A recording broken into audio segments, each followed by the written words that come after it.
एक बात बताओ, पहले तो आप सीधे बैठो, पालथी लगाकर बिल्कुल सीधा।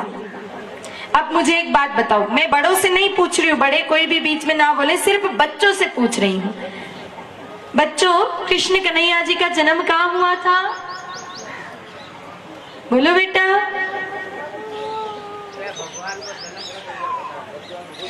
कहाँ हुआ था भगवान का जन्म? इधर वाले बच्चे बताओ, कहाँ हुआ था?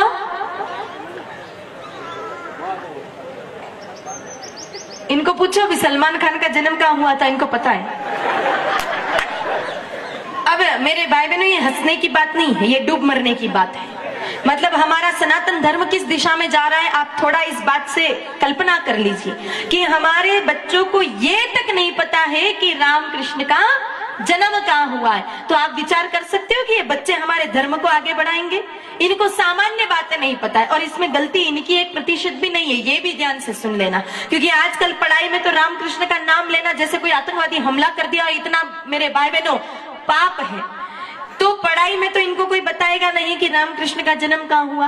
फिर कौन बताएगा? पहले बच्चों को पता होता, क्योंकि दादा दादी कहानियों के माध्यम से बच्चों को बता देते थे। पर आज कहाँ किसको फुर्सत है? दादाओं को तो दिन भर चबूतरे पर बैठ करके इधर उधर की परपंचायती राजनीति की बातें करने से फुर्सत नहीं, या फिर चौराहे पर बैठ करके ताश पीटने से फुर्सत नहीं, और दादियों को इधर उधर सास बहू की थारी मारी करने से फुर्सत नहीं। तो फिर इन बच्चों को कौन बताएगा कि रामकृष्ण का जन्म कहाँ हुआ है? मेरे भाई बहनों, ये बहुत ही शर्म की बात है कि हम हिंदू बच्चों को नहीं पता कि रामकृष्ण की कहाँ जन्म हुआ, ये जबकि ये धर्म की सामान्य बातें हैं। आप देखना, मुस्लिम संप्रदाय के इतने बच्चे होते हैं ना, वो सुबह सुबह टोपी लगाकर हाथ में अपने धर्म की धार्मिक पुस्तकें लेकर के तालीम लेने जाते हैं, उन धर्म की शिक्षा ग्रहण करने जाते हैं। क्यों? क्योंकि उनके माँ बाप ने उनको सिखाया है कि धर्म पहले है और बाकी सारी बात बाद में है। लेकिन हमें इससे कोई मतलब नहीं, हमारा धर्म जाए भाड़ में। जैसे ही बच्चा कुछ पढ़ने लग जावे तो आप अपने बच्चे को ए फॉर एप्पल और बी फॉर बॉल वाली किताब जरूर ला करके दोगे।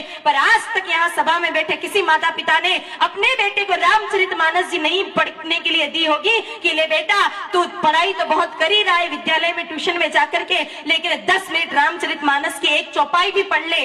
कभी आप लोगों ने अपने बच्चों को गीता जी ले जाकर के नहीं दी कि ले बेटा एक श्लोक तू गीता जी का भी पढ़ ले? अरे पढ़ लिख करके धर्म की शिक्षा तो आपने दी नहीं, तो फिर ऐसा बेटा क्या करेगा? पढ़ाई लिखाई करके संस्कार तो आए नहीं, क्योंकि आजकल की पढ़ाई में संस्कार आएंगे ये तो कल्पना भी मत करना।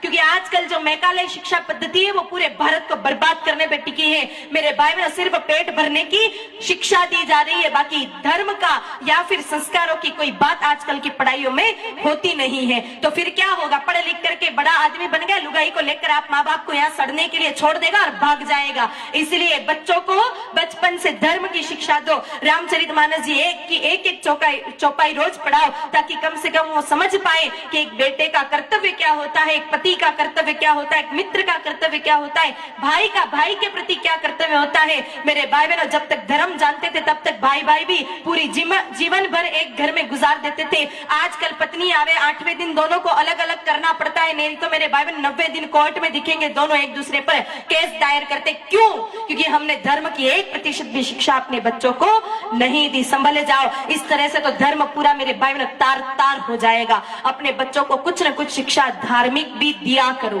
ताकि ये बच्चे संस्कारी बन सके।